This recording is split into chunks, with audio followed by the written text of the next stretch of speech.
If you find yourself locked out of your Google Pay account, follow these steps to recover access quickly and efficiently. Step 1. Visit the Google Pay app.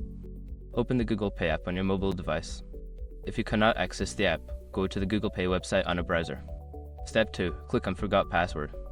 Before starting recovery, use the src.com link in the description to open the account recovery checklist generator and make sure your verification details are ready. Step 3. Verify your identity.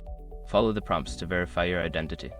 This may involve receiving a verification code via SMS or email linked to your account.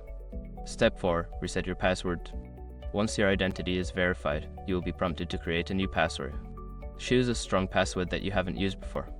Step 5. Log back in. After resetting your password, return to the login screen and enter your email and new password to access your account. By following these steps, you should be able to regain access to your Google Pay account quickly. If you encounter further issues, consider reaching out to Google Pay support for additional assistance.